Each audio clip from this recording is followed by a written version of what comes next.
నమస్తే, this is views with KVS. ఎప్పటిలాగే మనం డిఫరెంట్ రంగాల ప్రముఖుల్ని ఇంటర్వ్యూ చేస్తున్నాను. సమకాలీన ప్రపంచంలో ఎదురయ్యే ఇబ్బందులు, వాటిని ఎదుర్కొనే విధానాలు, వాళ్ళ అభిప్రాయాలను తెలుసుకుంటూ ముందుకు సాగుతున్నాం. మేము వ్యూస్ విత్ కేవీఎస్ చేస్తున్న 4వ ఇంటర్వ్యూ ఇది. ఇప్పుడు ప్రస్తుతం పట్టి పీడిస్తున్న మహమ్మారి కరోనా, ఇది అందరికీ తెలిసిన విషయమే. అయితే ఇక్కడ ఏదో సందట్లో సెడేమియా అన్నట్టు మధ్యలో ఒక ప్రాబ్లం వచ్చింది. ఏంట ప్రాబ్లం అంటే, ఒక రకంగా ఇది వైద్య శాస్త్ర రంగానికే సవాల్ విసురుతుంది. నెల్లూరు జిల్లాలోని కృష్ణపట్నం, ఈ గ్రామం పేరు ప్రపంచవ్యాప్తంగా విపరీతంగా సంచలనంగా మారిపోయింది. అందులో ఉన్న ఒక ఆనందయ్య అనే ఒక వ్యక్తి తయారు చేసిన లేహ్యం అనండి, లేకపోతే మూలిక చూర్ణం అనండి, లేకపోతే ఐ డ్రాప్స్ అనండి, సృష్టించిన సంచలనం అంతా ఇంత కాదు. ప్రభుత్వ ఆసుపత్రుల్లో ఉన్న రోగులు సైతం బెడ్లు ఖాళీ చేసేసి అంబులెన్సులతోటి ఆయన ఆ ఊరు వెళ్ళిపోయారు. ఎందుకంత ఇది వచ్చింది అంటే, ఆయన తయారు చేసిన డ్రాప్స్ కళ్ళల్లో వేసుకుంటే ఇమీడియట్ గా ఆక్సిజన్ లెవెల్స్ పెరుగుతున్నాయట. అలాగే ఆయన ఇచ్చిన మందు మూలిక పసరు, అది తీసుకుంటే కరోనా పాజిటివ్ కాస్త నెగిటివ్ అయిపోతుందట అని ఎందుకు అంటున్నానంటే, ఇలా తీసుకున్న వాళ్ళు చెప్పిన దాని ఆధారంగానే మేము చెప్తున్నది. ఇదే సందర్భంలో ICMR, మన వైఎస్ జగన్ గారి ప్రభుత్వం దీని మీద దృష్టి సారించింది. వేలాది మంది అక్కడికి వెళ్ళిపోతూ ఉండడం వల్ల ఈ లేనిపోయిన ఇబ్బందులు వస్తాయని, ముందు అంతే కదా, ఒక ప్రభుత్వం ఉందంటే ముందు శాంతి భద్రతలు చూసుకోవాలి. అందుకని మా ప్రభుత్వం రంగంలోకి దిగింది. జగన్మోహన్ రెడ్డి గారు, మన ముఖ్యమంత్రి గారు ICMRకి లెటర్ రాశారు, ఈ మందు శాస్త్రీయతను తేల్చండి అని చెప్పి. అదే సందర్భంలో ఉపరాష్ట్రపతి వెంకయ్య నాయుడు గారు కూడా, ఆయనది నెల్లూరు జిల్లాయే కావడంతో ఆయన కూడా ICMR బృందాన్ని వెంటనే వెళ్ళి, మీరు ఈ విషయం తేల్చండి, ఒక బృందం వెళ్ళి దాని శాస్త్రీయతని మీరు తేల్చండి అని చెప్పేసి అన్నారు. నిన్న ఆ బృందం వచ్చింది, హైదరాబాద్ మన కృష్ణపట్నానికి వచ్చింది. వాళ్ళు ఏమి ఇస్తారో చూడాలి. ఈ అంశం మీద మాట్లాడడానికి నేను ఇప్పుడు ప్రముఖ ఆయుర్వేద వైద్యుడు డాక్టర్ VLN శాస్త్రి గారిని వ్యూస్తో అభిప్రాయాలను పంచుకోమని ఆహ్వానించాను. ఆయన వెంటనే సహృదయంతో అంగీకరించారు. నమస్కారం శాస్త్రి గారు. నమస్కారం అండి. ఇంటర్వ్యూలోకి వెళ్లే ముందు VLN శాస్త్రి గారు గురించి ప్రత్యేకంగా నేను చెప్పాల్సింది ఏం లేదు. ఆయుర్వేద వైద్య రంగంలో ఆయన పేరు చాలా ప్రముఖమైన పేరైంది. ఆయన MD, బెనారస్ హిందూ యూనివర్సిటీలో ఆయుర్వేదంలో MD చేశారు. అలాగే PG DHHM చేశారు. MSc సైకాలజీ చదివారు. విచిత్రంగా ఆయన LLB కూడా చేశారు. ఒక వైద్యుడు LLB చేయడం, నేను ఇలాంటి సందర్భం నేను రాజమండ్రిలోనే చూశాను. రాజమండ్రిలో డాక్టర్ కర్రీ రామారెడ్డి గారని మానస హాస్పిటల్, ఆయన సైకాలజిస్ట్, 95 డిగ్రీలు చేశారండి ఆయన. కానీ మనం అక్కడికి వెళ్ళకుండా శాస్త్రి గారి దగ్గర నుంచి వైద్య సంబంధమైన అంశాలని తెలుసుకోవడం కోసం ప్రయత్నిద్దాం. ఉమ్మడి ఆంధ్రప్రదేశ్ లో ఈయన ఆయుష్ డిపార్ట్మెంట్ కి అడిషనల్ డైరెక్టర్ కింద పనిచేసి రిటైర్ అయ్యారు. ఆనందయ్య గారి గురించి మీరు వినే ఉంటారు కదా? విన్నానండి, ఫాలో అవుతున్నాను కూడా కొంతవరకు. మీరు పంపిన ఒక వాక్యం నాకు బాగా నచ్చిందండి. ఏదైనా ఒక మెడిసిన్, మందు అంటే మళ్ళీ దురర్థాలు వస్తున్నాయి. మందుని కనిపెట్టినప్పుడు అది రోగికి స్వాంతనిస్తుందా లేదా అనేది చూడాలి తప్ప దాని హిస్టరీని మనం మాట్లాడకూడదు అని చెప్పేసి మీరు ఒక మాట రాశారు. అది నిజంగా చాలా అద్భుతమైన విషయం అండి. ఈ ఆనందయ్య గారు అనే ఆయన ఆయుర్వేదిక్ డాక్టర్ కాదు, అసలు ఆయన గురించి మనకు అనవసరం. కానీ ఆయన తయారు చేసిన మందు ఇప్పుడు ప్రపంచవ్యాప్తంగా సంచలనంగా మారింది. అసలు అంటే ఆ మందు గురించి మీరు విన్నారా? ఆయన చెప్పిన ఇంగ్రీడియంట్స్ అవిను విన్నాను, ఫాలో అవుతున్నానండి. ఈ మధ్యన టీవీలో వస్తుంది, తర్వాత వాట్సాప్ సర్క్యులేషన్స్ లో బాగా తిరుగుతుంది. I have been following that. అది దాని శాస్త్రీయత అనేది ICMR తేలుస్తుంది. కానీ ఇలాంటి ఈ మందు కరోనాకి ఎంతవరకు ఉపయోగిస్తున్నది మీ అనుభవంతో చెప్పండి సార్. అయ్యా నమస్కారం. మీరు చాలా మంచి సమయంలో మంచి అంశం గురించి మాట్లాడుకుంటున్నాం మనం. దీంట్లో ఉండేటువంటి ఇంప్లికేషన్స్ ఏంటి అంటే, నేను ఈ ఆనందయ్య గారు ఆయన మెడిసిన్ ఇవ్వటము, చాలా మంది వేలాది ప్రజలు క్యూ కట్టి అక్కడికి రావటము, తర్వాత అది కూడా కోవిడ్ అనేటువంటి డిసీజ్ గురించి మాత్రమే మంది తీసుకోవడం. దీంట్లో నేను 4 యాంగిల్స్ లో స్టడీ చేసి ఇన్ఫర్మేషన్ కూడా 4 యాంగిల్స్ నుండి ఇవ్వదలుచుకున్నానండి. ఒకటవది మెడికల్ యాంగిల్. మెడికల్ యాంగిల్లో మళ్ళీ క్లినికల్ మన అవుట్కమ్ ఏంటి, రెండోది రీసెర్చ్ విధానం ఏమిటి, రీసెర్చ్ తాలూకా రోల్ ఎంత, అది పక్కన పెట్టండి. రెండవది సైకలాజికల్ యాంగిల్, అంటే సోషల్ సైకాలజీ అంటే ఏమిటి, ఈ గ్రూప్స్ గా రావడం ఏమిటి, ఇది మాస్ హిస్టీరియావా, అది సెకండరీ ఆస్పెక్ట్. తర్వాత లీగల్ యాంగిల్ కూడా దీనిలో ఉంది. ఈ 3 యాంగిల్స్ మనం కవర్ చేస్తే అసలు ఏమిటి ఆ విశేషం అనేటువంటి తెలుస్తుందండి. ఒకటోది ఏంటంటే ఆయన క్వాలిఫైడ్ ఆయుర్వేదిక్ డాక్టర్ కాదు, కాబట్టి అయినప్పటికీ కూడా ఆయన ఏవో కొన్ని వనమూలికలన్నీ చేసి ఇస్తున్నాడు. ఇది బేసిక్ గా ఆయుర్వేదిక్ మందు అని చెప్పి మీడియా వాళ్ళంతా అంటున్నారు, అంతే కదా. అసలు ఆయుర్వేదిక్ మందు అని దేన్ని అంటారు, దేన్ని అలోపతి మందు అంటారు, దేన్ని ఆయుర్వేదిక్ మందు అంటారు, దేన్ని హోమియో మందు అంటారు అన్నదానికి ఆధారం ఏమిటి, బేసిస్ ఏమిటి, ప్రాతిపదిక ఏమిటి అనేటువంటి మీడియా వాళ్ళకి తెలుసా? అంటే మీడియా వాళ్ళు నేను తక్కువ చేయట్లేదు, అంటే ఆ యాంగిల్లో వాళ్ళు ఆలోచించరు. మీడియా ప్రజెంటేషన్ తాలూకు యాంగిల్స్ డిఫరెంట్ ఉంటాయి. ఇప్పుడు మేము కూడా additional director and drug controller గా ఉన్నప్పుడు ఫార్మసీస్ ఆయన మందు తయారు చేస్తున్నావు, ఇది ఎక్కడైనా ఆయుర్వేదిక్ తాలూకా క్లాసికల్ బుక్స్ లో ఉందా, ఉంటే దాన్ని మేము క్లాసికల్ ప్రొడక్ట్ అంటాం. సార్ అలా లేదు సార్, నేను ఆయుర్వేదిక్ డాక్టర్ని, ఎండి చదువుకున్నాను, నాకు అన్నీ తెలుసు, ఏదో ఈ ఆయుర్వేదిక సంహితలో ఉన్నటువంటి మూలికలు అనండి, హెర్బ్స్ అనండి, ఔషధులు అనండి, వృక్షాల నుంచి తీసినవనండి, వీటిలో 10-15 కంబైన్ చేసి నా ఫార్ములేషన్ నేను తయారు చేశానండి, ఏదో కొన్ని క్లినికల్ ట్రయల్స్ ఏమో కొంతమంది ఆయుర్వేదిక్ డాక్టర్స్ ద్వారా చేయించాను, నేను ఫలితాలు బాగున్నాయి, ఇదిగో క్లినికల్ రిపోర్టు, ఇదిగో ఆ మూలికల తాలూకా లిస్టు, ఇది నా మందు తయారీ విధానం అని మా ముందు పెడితే ఆ కమిటీ వాళ్ళు డిసైడ్ చేస్తారు, ఓ ఈ మూలికలు సభ్యమైనవి అవునా కాదా, ఇందులో ఏవైనా సరే టాక్సిక్ అంటే విషానికి సంబంధించినటువంటివి అంటే నక్సోమి కానీ, తర్వాత ఎకోనైట్ వత్సనాభి, విషముష్టి, భల్లాతకి అంటే జీడి గింజలు, ఈ డైరెక్ట్ గా పవర్ఫుల్ పాయిజన్స్ ఉంటాయి, ఇవి అవునా కాదా అనేటువంటి ఉన్నాయో తేల్చి దానికి లైసెన్స్ ఇచ్చామనుకోండి, దాన్ని అనుభూత యోగము అంటాం, అంటే on account of once experience. కాబట్టి అప్పుడు అనుభూత యోగంలో మేము లైసెన్స్ ఇచ్చి ఒక క్వాలిఫైడ్ ఆయుర్వేదిక్ డాక్టర్ దాన్ని ఒక దాన్ని పర్యవేక్షణలో రిజల్ట్ చూపించి ఒక లైసెన్సియేటెడ్ ఫార్మసీ కానీ ఆయుర్వేదిక్ ఫార్మసీ తయారు చేస్తే మీరు ఆయుర్వేదిక్ మెడిసిన్ అనొచ్చు. అంతేగాని ఒక మూలిక అనగానే ఆయుర్వేదిక్ మెడిసిన్ అనకూడదు. ఎందుకు? ఇప్పుడు వాస అంటే అడ్డసరము అంటాం, దాని నుంచి ఇంగ్లీష్ వైద్యం వాటి మోడర్న్ అలోపతిక్ డాక్టర్స్ ఒక సిరప్ తయారు చేస్తారు, సిరప్ అంటే ఒక ఫార్ములేషన్, దేనికి దగ్గుగా ఇస్తారు.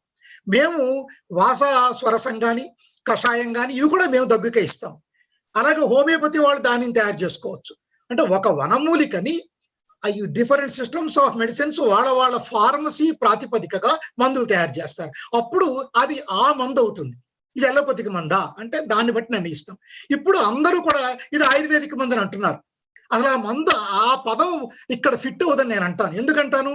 మూలికలన్నీ ఆయుర్వేదం కాదు కదా, ఏమనొచ్చు, ఏదో మూలికా వైద్యం అండి, మూలికల తాలూకా ఇది మందు కింద మూలికలను అన్ని కంబైన్ చేసి మందు కింద ఇస్తున్నారు, అలా అనమరండి, వేరే విషయం అది.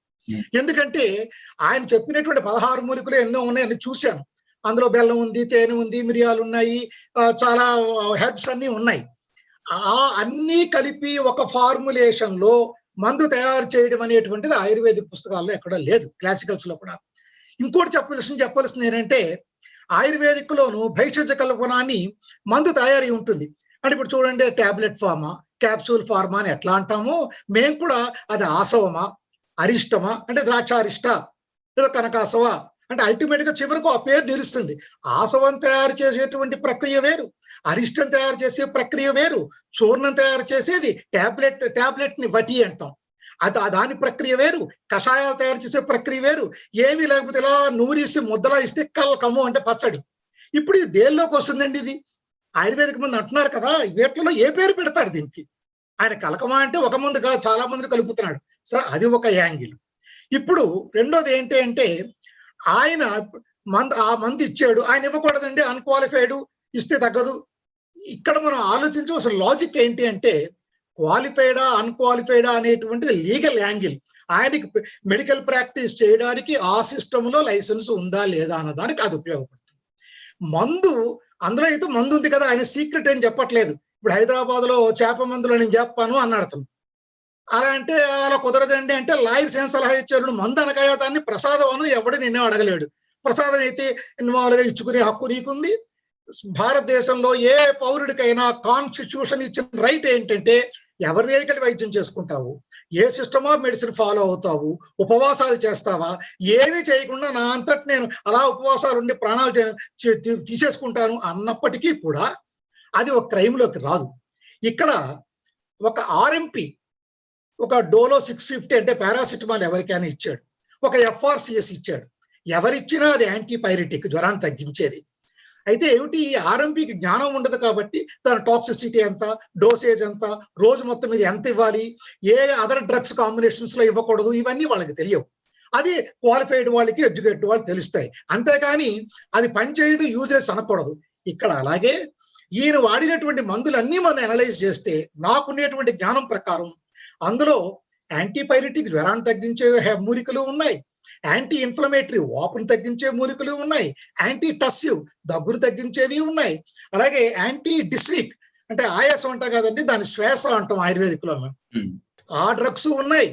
తర్వాత బ్లడ్ థిన్నర్స్, బ్లడ్ క్లాట్, ఇప్పుడు వచ్చినటువంటి సెకండ్ వేవ్ ఆఫ్ దీంట్లో ఉన్న గొడవ ఏంటంటే ఈ వైరస్ కి థ్రాంబోసిస్, బ్లడ్ ని క్లాట్ చేసే గుణం ఉంటుంది. అందువల్ల అందరూ కూడా రెస్పిరేటరీ సిస్టమ్ మీద ఏ కాంప్లికేషన్స్ వస్తాయని చూసుకుంటూ ఉన్నప్పుడు ఎక్కడో బ్లడ్ క్లాట్ అయ్యి హార్ట్ అటాక్ చనిపోయిన కేసులు కూడా ఉన్నాయి. చాలా కేసులు చూసాం అలాంటి. బట్ ఇవన్నీ దాంట్లో ఉన్నాయండి. అయితే ఆయనకి ఇవేం తెలియకపోవచ్చు, ఆయన అమాయకుడు అండి పాపం ఆయన్ని. అలాగే కంట్లో చుక్కల మందు ఉంది. కంట్లో చుక్కల మందు, కన్ను చాలా సున్నితమైంది. కడుపులోకి ఒకవేళ కొంచెం వికటించే మంది ఇచ్చిన ఒక వాంతి అవుతుంది, ఓ విరేచనం అవుతుంది. ఎందుకంటే డైరెక్ట్ గా టాక్సిక్ ఇంగ్రీడియంట్స్ లేకపోతే అంత ఉపద్రవం ఏం రాదు. కానీ కంట్లో అంటే గుబుక్కర్ కానీ అది ఏం పని చేయలేదు అనుకోండి, గుబుక్కర్ కన్ను దృష్టిపోతుంది. మరి కంట్లో చుక్కల మంది వేసేయడు అంటే, వేసిన తర్వాత ఆయన 3 రోజుల పాటు వారల్ మెడికేషన్ ఇస్తున్నట్ట కంట్లో చుక్కల మంది అయిన తర్వాత. అంటే ఏంటి, కంట్లో చుక్క మంది వేసిన తర్వాత ఆ 3 రోజులు వారల్ మెడికేషన్ ఇస్తే అప్పుడు కోర్స్ పూర్తి అయినట్టుగా. మొన్న ఇదే విన్నాను, కంట్లో చుక్కల మంది వాళ్ళే వేసేస్తున్నట్టు పోలీసులు తీసుకుని. అంటే I may be wrong or may not be wrong విన్నది. తర్వాత 3 రోజులకి మయో మంది ఇవ్వద్దు అంటున్నారు. మరి అప్పుడు కాంప్లికేషన్ రావచ్చేమో. ఆయనకి ఏమీ తెలిసినా తెలియకపోయినా ఆయన ఒక సిద్ధాంతం పెట్టుకున్నాడు. ఓ 3 రోజులు కంట్లో చుక్కల మంది వేసి 3 రోజులు కడుపులోకి మందిస్తే అది ఆక్సిజన్ లెవెల్ పెరుగుతుందా, లేకపోతే ఇంటర్ఫెరాన్స్ ఏమైనా తయారవుతాయా, న్యూట్రోఫిల్స్ పెరుగుతాయా, అవన్నీ కూడా ఎవరికి ఆ అవసరం ఉంటే వాళ్ళు చేసుకోమనండి. అది ఐసీఎంఆర్ రీసెర్చ్ వాళ్ళకి ఏం కావాలో వాళ్ళని చూసుకోమనండి. వాళ్ళని సాటిస్ఫై చేయాల్సిన అవసరం మనకు లేదు. రామ్ గోపాల్ గారు ఒక ట్వీట్ చేశారండి ఆనందయ్య గారి మీద. చాలా మంచిది ఆనందయ్య గారు, మీరు చేస్తున్న చాలా మంచి పని చేస్తారు. కానీ నాకు అర్థం కాదు, కంట్లో కంటికి, చెవికి, టంగుకి వీటికి సంబంధం ఏంటి? మీరు వేసిన చుక్క వల్ల ఆక్సిజన్ ఎలా పెరుగుతుంది అని ఆయన క్వశ్చన్. అంటే జనరల్ గా అందరికీ వచ్చిన సందేహమే అది, కంట్లో చుక్కలు వేయడం వల్ల ఆక్సిజన్ పెరుగుతుందా? ఇదే చెప్పబోతున్నానండి. ఇవన్నీ ఎవరు స్టడీ చేశారండి? డైరెక్ట్ గా మెకానిజం ఆఫ్ యాక్షన్, దాని తర్వాత ప్రాసెస్ ఆఫ్ యాక్షన్, అవన్నీ ఎక్కడొచ్చా? అవి చెయ్యమనే చెప్తున్నాను ఇప్పుడు నేను. దాంట్లో వేలాది మంది వస్తున్నారు. ఇప్పుడు రామ్ గోపాల్ వర్మ గారు అంటే ఏదో ఆయన పేరున్న వాళ్ళు ఏదైనా అడిగితే అది మనకి దీనిలోకి వస్తుంది తప్పిస్తే ఆయనకి సమాధానం చెప్పుకోవాల్సిన అవసరం ఎవరికీ లేదు. ఇంక్విజిటివ్నెస్ ఎవరికైనా ఉంది. మనకి మొట్టమొదటి చూడాల్సింది ఏంటంటే పేషెంట్ గా మెరుగుపడుతున్నాడా లేదా, దాని క్లినికల్ ఇంప్రూవ్మెంట్ అంటారు. అంటే ఆయన దగ్గు తగ్గుతోందా లేదా, ఆయాసం తగ్గుతోందా లేదా, ఆయన ఎంత ఇబ్బంది పడిపోతున్నాడో దాని నుంచి కొంచెం కంఫర్టబుల్, జనరల్ కండిషన్ అంటాం, కంఫర్టబుల్ గా ఉన్నాడా లేదా. ఇప్పుడు ఇందులో ఉండే సిమ్టమ్స్ ఏంటంటే అయితే జ్వరము, లేకపోతే గొంతు గరగర, మూడోది దగ్గు, నాలుగోది ప్రొడక్టివ్ కఫ్, ఎక్స్పెక్టరెంట్ కఫ్, తర్వాత ఆయాసము. అప్పుడు మీకు ఆబ్జెక్టివ్ పారామీటర్స్ కి వెళ్ళి సిటీ స్కానింగ్ లంగ్స్ తీసారు అనుకోండి, లంగ్స్ ఎంతవరకు ఎఫెక్ట్ అయిపోయి 20%, 30%, అంతవరకు ఎఫెక్ట్ అయిపోయిన లంగ్స్, ఇన్ఫెక్ట్ అయిన లంగ్స్ మళ్ళీ బ్యాక్ తీసుకురాగలమా లేదా, ఇవన్నీ ఒక యాంగిల్. డైమర్ టెస్ట్ చేస్తే బ్లడ్ క్లాటింగ్ ఫినామినన్, ఆ ప్రోటోకాల్, ఇవి ఎంతవరకు కనిపిస్తున్నాయి, డిఫరెన్షియల్ కౌంట్ ఎంత, ఇవన్నీ ఆబ్జెక్టివ్ పారామీటర్స్. వాటిలో నేను కాదనలే, ఈయనకి ఏమీ తెలియదు కాబట్టి వాటి గురించి ఇక్కడ మాట్లాడద్దు. ఎంతమంది తీసుకున్నారు, వాళ్ళలో ఎవరైనా చనిపోయిన వాళ్ళు ఉన్నారా, తగ్గని వాళ్ళు ఉన్నారా, లేదా తగ్గిందని భ్రమించిన వాళ్ళు ఎవరైనా ఉన్నారా, ముందు ఇది స్టడీ చేయొచ్చు కదండి.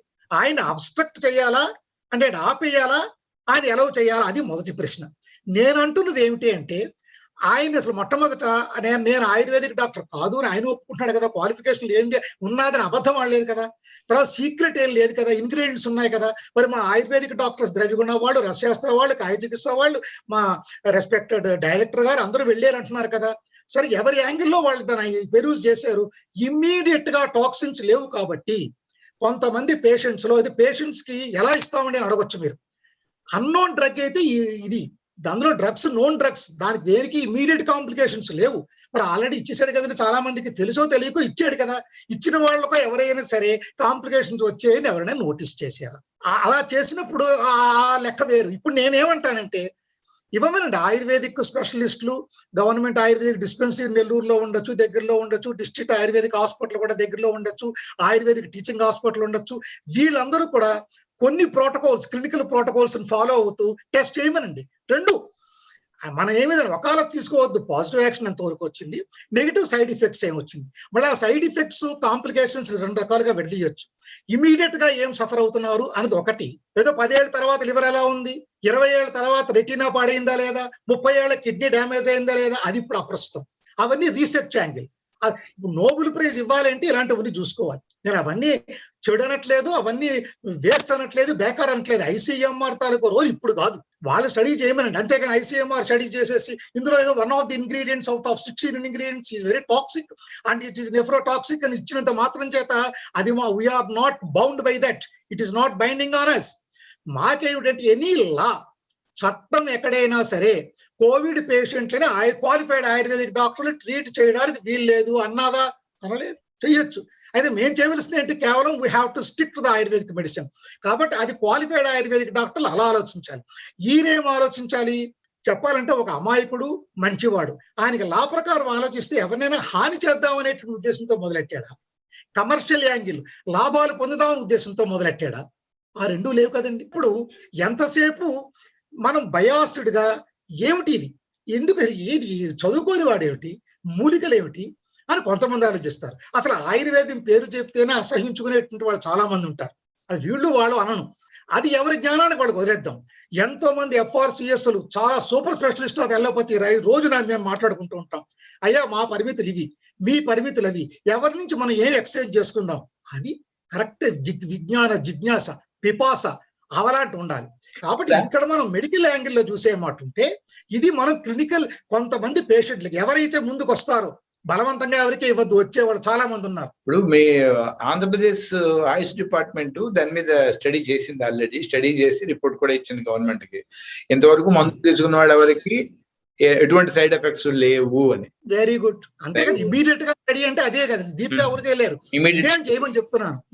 కాబట్టి ఇప్పుడు నెక్స్ట్ స్టెప్ ఏం చేస్తే బాగుంటుంది, ఆనందయ్య గారిని అరెస్ట్ చేసేయడమును, ఆ మందు ఇవ్వకుండా ఆపేయడంగా చేయాల్సింది. మొట్టమొదటి చేయాల్సింది ఏంటంటే, అసలు ఆ 16 ఇంగ్రీడియంట్స్ నిజంగా కలుపుతున్నాడా లేదా. పేపర్లో చెప్పడం వేరు, నేను నా పర్సనల్ అనుభవం ఏంటంటే, ఈ ప్రస్తుతం ఉండేటువంటి కల్తీ యుగంలో మనం బతుకుతున్నాం. డ్రగ్ మాఫియా కంట్రోల్ సమాజం అంతా ఉంది. చెప్పింది వేరు, చేసేది వేరు. 64 డ్రగ్స్ కలుపుతామని ఒక దానిలో అంటారు. 64 కలుపుతాను ఎవరికి తెలుసు, దాన్ని ఎవరు ప్రూవ్ చేసేవాళ్ళు లేరు. ఆయుర్వేదిక్ లో కూడా ఇవాళ నేను 2 డ్రగ్స్ కలుపుతానా, 6 డ్రగ్స్ కలుపుతానా, 70 కలుపుతానా అంటే నాకే తెలుస్తుంది. నేను ఇస్తాను ఏ drug standardization, even modern technology ప్రకారం ఏమున్నాయి చెప్పనండి. వాళ్ళు చెప్పగలిగింది కెమికల్ ఇంగ్రీడియంట్స్ చెప్తారు. కెమికల్ అనాలిసిస్ లో ఈ స్టెరాయిడ్స్ ఉన్నాయి, ఇది ఇంకా ఈ యాక్టింగ్ ప్రిన్సిపల్ ఉంది అని మాత్రమే చెప్పగలరు. ఇక్కడ ఆనందయ్య గారిని కూర్చోబెట్టి ఆ 16 తెచ్చినటువంటి ఇంగ్రీడియంట్స్ నాకు చూపించు, ఏం కలుపుతున్నావు, అవన్నీ కూడా ఎలా తయారు చేస్తావు అంటే ప్రపోర్షన్ ఏమిటి. ఇప్పుడు ఏదో మామిడి చిగుళ్ళు, ఏదో వేప చిగుళ్ళు, నేలవేము, తర్వాత నేల ఉసిరిక, ఇవి ఏమిటి అన్ని ఈక్వల్ గా క్వాంటిటీసా? ఆ ఈక్వల్ క్వాంటిటీస్ అయితే బై వాల్యూమా, బై వెయిటా, ఎలా కలుపుతున్నావు, నీళ్ళని కలుపుతున్నావు, ఏం చేస్తున్నావు? అల్టిమేట్ గా ముద్ద తయారవుతుంది, ఠీక్, ముద్దను మేము కలకం అంటాం. పోనంటే లేహ్య ప్రక్రియకి మళ్ళీ విధానం వేరు, ఆ ప్రక్రియ కాదు. సో కాబట్టి అది ముందు ఇంగ్రీడియంట్స్ ఏమిటి, ప్రపోర్షన్స్ ఏమిటి, ఆయన ఏం తయారు చేస్తున్నాడో పుచ్చుకోమని. పుచ్చుకున్న తర్వాత ఆల్రెడీ తెలుసో తెలియకో చాలా మందికి ఇచ్చాడు, కడుపులోకి వెళ్ళగానే ఎవరు మూర్చపడిపోవడాలను అలాంటి అడ్వర్స్ ఎఫెక్ట్స్ లేవు. కాబట్టి మనం ఏం చేయాలి, ఇప్పుడు మనం ఏ పేషెంట్ ఒకటి అనౌన్స్ చేయండి, కోవిడ్ కి ఇదమిత్తమైనటువంటి నిరూపించబడిన మందు ఏ సిస్టమ్ లోనూ లేదు. అది అలోపతి కానివ్వండి, ఆయుర్వేదం కానివ్వండి లేదు, దానిలో కాంట్రవర్సీ లేదు కదండి. మేము కూడా ఉంది అనట్లేదు. కానీ కోవిడ్ లక్షణాల్లో ఉండేటువంటి ఇందాక చెప్పిన 5-6 లక్షణాలకి ఆ లక్షణాలను తగ్గించేటువంటి మందులు ఆయుర్వేదిక్లో ఉన్నాయి. అది కోవిడ్ అయితే తగ్గుతుందా లేదా మేము స్టడీ చేయలేదు. కానీ మామూలుగా ఆయాసానికి ఉన్నాయి, శ్వాసహార ద్రవ్యాలు ఉన్నాయి, కాసహార ద్రవ్యాలు ఉన్నాయి, కాస అంటే దగ్గు, జ్వరహార ద్రవ్యాలు ఉన్నాయి, అన్ని ఉన్నాయి. కాబట్టి అంతవరకు నీ క్లెయిమ్ చేసి తప్పు లేదు కదా. అదే నేను as even though I'm highly qualified ayurvedic doctor, if I claim, if I guarantee Covid కి నేను మందు ఇస్తాను, కోవిడ్ తగ్గుతుంది అనే స్టేట్మెంట్ ఇస్తే ఐ కెన్ బి అరెస్టెడ్. ఎందుకంటే ఇది మ్యాజిక్ రెమెడీస్ యాక్ట్ కానండి, పాండమిక్ యాక్ట్స్ అనండి, లేదా డిజాస్టర్ మేనేజ్మెంట్ అండి, దానిలో ఎక్కడో ఒక వైలేషన్ లోకి వస్తుంది. ఇక్కడ అలా కాదు కదా. ఏమండి వాళ్ళు వస్తున్నారు, నాకు చేతనైంది నేను చేస్తున్నాను అన్నప్పుడు ఇక్కడ ఆయన అబ్స్ట్రక్ట్ చేయాల్సిన అవసరం లేదు. అది పట్టుకెళ్ళమనండి. ఆల్రెడీ మా ఆయుర్వేదిక్ టీము, మా ఆయుష్ డిపార్ట్మెంట్, మా రెస్పెక్టెడ్ డైరెక్టర్ గారు చాలా మంచి అవుట్కమ్ ఇచ్చినట్టుగా నాకు అర్థమవుతోంది. ఫర్దర్ గా ఇది ఇంకొంతమంది కేసెస్ మీరు ట్రై చేయమని, ఒక 100-200 చేసి పాజిటివ్ ఎంత ఉంది, నెగిటివ్ ఎంత ఉంది, అవి అవుట్కమ్ తీసుకురామనండి. ఇది ఒక angle. Next I would like to switch over to psychological angle. వెంబడే కొంతమంది అసూయాపరుడైన వీళ్ళు వాళ్ళు అనను, ఏంటండి ఈ క్రెడిట్ ఆయుర్వేదం వెళ్ళిపోతే ఎలాగా అనుకునేటువంటి వాళ్ళకి ఒక డిఫెన్స్, ఒక స్టేట్మెంట్ అవకాశం ఉంది. అది as such covid cases 96% of the covid sufferers are recovering spontaneously without any medication. Just if you give general support ఇస్తే ఆటోమేటిక్ గా రికవర్ అవుతారండి. ఒక్క 4% వాళ్ళలోని డెత్స్ అనండి, కాంప్లికేషన్స్ అనండి ఇవి ఉన్నాయి. కాబట్టి అవన్నీ కూడా స్పాంటేనియస్ రికవరీకే వస్తున్నాయండి. దానికి 2 సమాధానాలు ఉన్నాయి. ఒకటోది, ఇప్పుడు మంచిదే కదా, దానివల్ల ఈయన హాని చేయలేదని మీరే ఒప్పుకున్నారు కదా, స్పాంటేనియస్ రికవరీ క్రెడిట్ ఆయనకి ఇవ్వద్దు. రెండోది ఏంటంటే మాస్ సైకాలజీ, సోషల్ సైకాలజీలో మాస్, అందరికీ ఒక ఫెయిత్ ఉంది. ఇప్పుడు ఎల్లోపతికి దాంట్లో కూడా ఏమంటున్నారు, be courageous, be cautious, be courageous. మీరు ఎంత ధైర్యంగా ఉంటే మీ ఇమ్యూనిటీ ఎంత బాగుంటుంది, భయపడితే ఇమ్యూనిటీ పడిపోతుంది. కాబట్టి ధైర్యంగా ఉండండి. ధైర్యము విశ్వాసము రెండింటికి లింక్ ఉంది. నీకు విశ్వాసం ఉంటే ధైర్యం ఉంటుంది. ఇప్పుడు ఒక ఎల్లోపతికి స్టాల్వర్డ్ చెప్పారు, నువ్వు ధైర్యంగా ఉండవయ్యా తగ్గుతుందని. అంటే ఆయన ధైర్యంగా ఉండమన్నాడు కాబట్టి నేను ధైర్యంగా ఉంటే తగ్గుతుందనే విశ్వాసం నాకు వచ్చేస్తుంది. అలాగే ఇక్కడ తగ్గుతుంది అని నమ్మకంతో వచ్చారు. 96% లో పడుతున్నారు. వాళ్ళు కాంప్లికేటెడ్ అంటే దాని ఏమంటారు, మినిమం, మోడరేట్, సివియర్, ప్రవర, మధ్యమ, అవర, ఆయుర్వేదికులు పదాలు అన్ని చెప్పినవే ఉన్నాయి. సో వాటిలో పడి తగ్గుతుందన్న మంచిదే కదా. ఇప్పుడు ఆ పని చేయడానికి అక్కడ ఒక సెపరేట్ యూనిట్స్ లేవు కదా, psychiatric units, clinical psychology units లేవు కదా వాళ్ళకి ఇవ్వడానికి. పోనీ ఆ విధంగా పనిచేసినా తగ్గడం మంచిదే కదా. కాబట్టి సైకలాజికల్ యాంగిల్లో మాస్ హిస్టీరియా కింద అందరూ చేరుతున్నారన్నా, పోనీ అందరిలో చనిపోయిన వాళ్ళు ఎంతమంది, అడ్వర్స్ ఎఫెక్ట్స్ తో బాధపడుతున్న వాళ్ళు ఎంతమంది, అది కూడా ఎక్కువ నాకైతే కనపడట్లేదు. కాబట్టి ఆయన అబ్స్ట్రక్ట్ చేయొద్దు. ఇంకొకటి చెప్తాను, ఎప్రిషియేట్ ఆనందయ్య గారు అండ్ పిటి ఆనందయ్య గారు. ఆయన పాపం ఎవరిని హింసించాలని, మోసం చేయాలని, డబ్బులు ఆర్జించాలని ఇలాంటి మెన్సిరియా లాలో అలాంటివి ఏం లేవు. కాబట్టి ఆయన చీటింగ్ కేసు కింద మనం దాచట్లేదు, ఆయన అనడానికి వీల్లేదు. ఆయన ఏంటంటే సపోజ్ రేపు ప్రసాదం ఇస్తున్నానండి అని ఇవాళ కాందానికి మందు అనొద్దు, వనమూలికల ప్రసాదం, వనదేవతా ప్రసాదం మూలికలతో చేసి ఇస్తున్నాను అని ఆయన స్టేట్మెంట్ మారుస్తే ప్రజలు కొన్ని లక్షల మంది వెళ్ళినా ఏ నో లా కెన్ ప్రివెంట్, ఏ లా వాళ్ళని పేషెంట్లు ఏమి చేయలేదు, వాళ్ళని ఏమి చేయలేదు. అయితే ఎక్కడ వస్తుంది అక్కడ మళ్ళీ నీ గవర్నమెంట్ తొలగ లా అండ్ ఆర్డర్ ప్రాబ్లం వస్తుంది. ప్రోటోకాల్స్ పాటించాలి కదా, అది గవర్నమెంట్కి హక్కు ఉంది, అది లా చేయొచ్చు. నువ్వు సోషల్ డిస్టెన్స్ పాటించు, అవన్నీ మరి వాళ్ళు పాటించేట్టుగా చేయమనండి గవర్నమెంట్, అది గవర్నమెంట్ చేతుల్లో. ఇప్పుడు హైదరాబాద్ చేప మందికి ఏం చేస్తున్నారండి, షెడ్లు కట్టిస్తున్నారు, రవాణా సౌకర్యం ఇప్పిస్తున్నారు, రాత్రి ఉండాలంటే ఆహార ప్యాకెట్లు పంచి పెడుతున్నారు. ఇవన్నీ గవర్నమెంట్కి అవసరమా? ఎందుకు చేస్తుంది? అది అడ్మినిస్ట్రేషన్ లో ఉండేటువంటి పబ్లిక్ నెసెసిటీ. పబ్లిక్ డిమాండ్ ఉంది అంటే అప్పుడు వెంబడే government will focus its attention. It draws the demand, it draws the attention of the government. అది దేనికైనా ఉంది. అందుకే చూడండి, ఇప్పుడు మా ఆయుర్వేదిక్ ఆయుష్ డిపార్ట్మెంట్ లో కూడా సార్ మాకు ఎక్కువగా బడ్జెట్లు ఇవ్వండి, ఎక్కువగా మేము ట్రైల్ చేస్తాం అనగానే చాలా మంది పొలిటీషియన్స్ ఏమంటారంటే, మీరు అలా కవులు చెప్తే కాదండి, మీరు చూపించండి, if there is a public demand then only we can do అని జనరల్ పొలిటికల్ స్టేట్మెంట్ ఇస్తారు. పబ్లిక్ డిమాండ్ రావాలి అంటే రాజపోషణ ఉండాలి, రాజపోషణ ఉంటే అన్నిటికీ డిమాండ్ వస్తుంది. At the same time Ayurvedic doctors కూడా రెస్పాన్సిబుల్ గా జ్ఞానాన్ని సంపాదించుకుంటూ ఎప్పటికప్పుడు అప్డేట్ అవుతూ లా కూడా మినిమం లా తెలుసుకోవాల్సిన అవసరం ఉంది. ఈ పిచ్చి పిచ్చి స్టేట్మెంట్లు ఇస్తాము, గ్యారంటీలు ఇస్తాము, మోసం చేసి ఆర్జిస్తాము, ఇలాంటివన్నీ చెయ్యకూడదు. కాబట్టి ఇప్పుడు మెడికల్ యాంగిల్ చెప్పాను నేను. రీసెర్చ్ యాంగిల్లో ఏ మాట ఉంటే అది కూడా కొంతవరకు టచ్ చేస్తాను, ఇంకా తర్వాత కావాల్సి మీకు ఏమైనా డౌట్ ఉంటే తీరుస్తాను. సైకలాజికల్ యాంగిల్లో కూడా దీనికి ఏమీ ప్రాబ్లం లేదు, దాన్ని మనం అబ్స్ట్రక్షన్ చెయ్యక్కర్లేదు. చాలా విపులంగా చెప్పారు. ఆనందయ్య గారిని మనం సపోర్ట్ చేయాల్సిన అవసరం ఉంది. ఎందుకు ఉంది అంటే ఈ కారణాలని చెప్పాను. లీగల్ యాంగిల్ కూడా ఇంకోటి చూద్దామండి మనం. ఇప్పుడు లీగల్ యాంగిల్లో కూడా క్వాలిఫైడ్ డాక్టర్ కాదు కాబట్టి అన్నారు కదా మీరు. ఆయన ఇప్పుడు ప్రసాదం అని రేపటి నేనే అంటాను, ప్రసాదం ఇస్తున్నాను అనవయ్య. ఎందుకు అంటున్నానంటే నేను పేషెంట్లకి అక్కడ ఏదో రూపంలో ఎంతో కొంత ఫలితం వస్తుంది. ఎంతసేపు మనం ఒక కేసు ఎక్కడో చనిపోయారు, నిన్న మొన్న ఎవరో చెప్పారు కంట్లో చుక్కల మంది వేస్తే కళ్ళు పోయాయట, ఎవరో హెడ్ మాస్టర్ గారు చనిపోయారట. అది చనిపోవడం అనేటువంటిది రోగుల్లో సహజం. ఇప్పుడు కార్పొరేట్ హాస్పిటల్కి వెళ్ళి చూడండి, ఎంత మంది చనిపోవట్లేదండి. చనిపోయిన ప్రతి వాళ్ళకి కూడా డాక్టర్ దోషం వల్లే కాదు కదండి. పేషెంట్ చనిపోవడానికి, బతకడానికి ఎన్నో కారణాలు, ఫ్యాక్టర్స్ ఆధారపడి ఉంటాయి. ఆయన వయసు ఎంత, డిసీజ్ సివియారిటీ ఎంత ఉంది, ఆయనకి అదర్ డిసీజెస్ తో ఆల్రెడీ బాధపడుతున్నాడా లేదా, అసలు ఆయన సైకలాజికల్ స్టేటస్ ఎలా ఉంది, బాడీ కూడా కాన్స్టిట్యూషన్. ఇన్ని బ్లడ్ గ్రూప్స్ ఎందుకు వచ్చాయండి? ఆయుర్వేదిక్లో మేము ప్రకృతి అన్నాం, ఇప్పుడు వీళ్ళు బ్లడ్ గ్రూప్స్ ఇంకో రకమైన జెనెటిక్స్ లింక్ పెడుతున్నారు. కరెక్టే, దేనికదే ఏ భాష అయినా ఉండే పేషెంట్ వాళ్ళే. ఎలోపతిక్ డాక్టర్ అయినా ఆయుర్వేదిక్ డాక్టర్ అయినా కోరేది పేషెంట్ సంక్షేమమే. ఇందులో ఎక్కడ కాంట్రవర్సీ లేదు కదా. నీ లాంగ్వేజ్ వేరు, నీ మందు వేరు, నీ తాలూకా ప్రోటోకాల్స్ వేరు ఉండొచ్చు, నీ రీసెర్చ్ వేరు ఉండొచ్చు.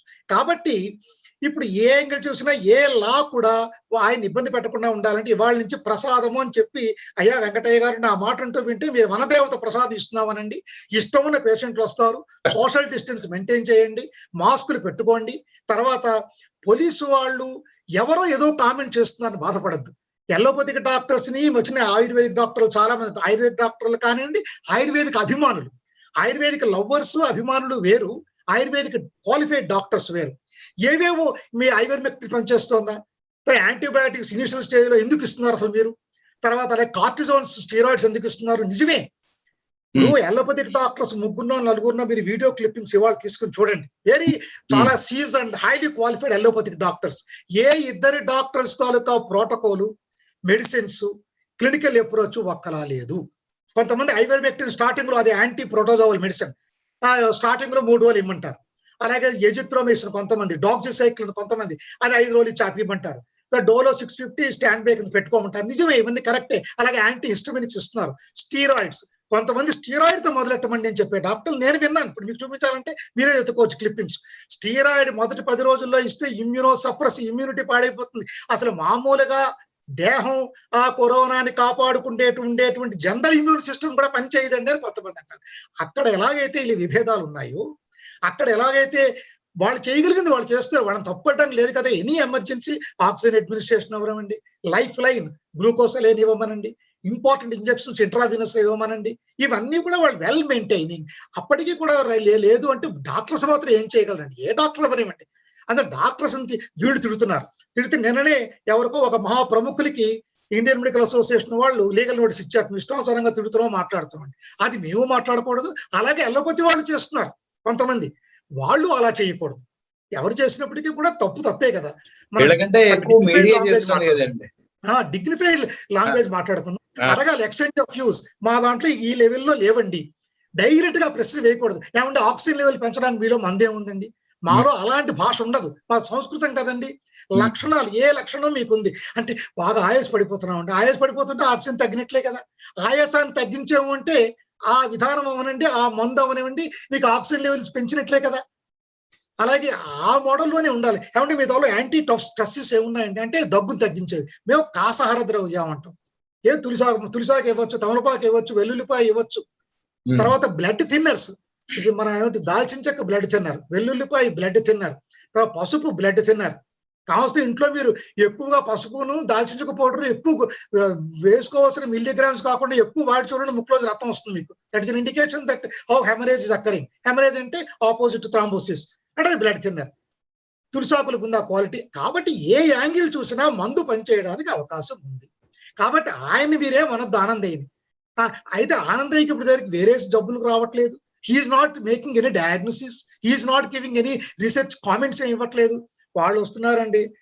ఆయన చేసిన పొరపాటు ఒకటే, నేను ఎక్కడో ఆయుర్వేదం సాధువుల దగ్గర ఎవరో గురువు గారి దగ్గర ఆయుర్వేదం కాంబినేషన్ నేర్చుకున్నానండి అని అందరూ అనేస్తారు. ఇప్పుడు యూట్యూబ్ తీయండి మీరు, అమ్మమ్మ చిట్కాలు, వాళ్ళు ఆయుర్వేదిక్ డాక్టర్లని అందరూ అనేసుకుంటారు. బామ్మ చిట్కాలు, బైరాగి చిట్కాలు, తర్వాత ఏదో ప్రవచనాలు చెప్పేవాళ్ళు కూడా కడుపులో మనం మామూలుగా అలాంటి సమస్య ఉన్నప్పుడు ఆ కడుపు నొప్పి తగ్గాలంటే చేయాలని చెప్పి ఆయుర్వేదం చెప్పింది.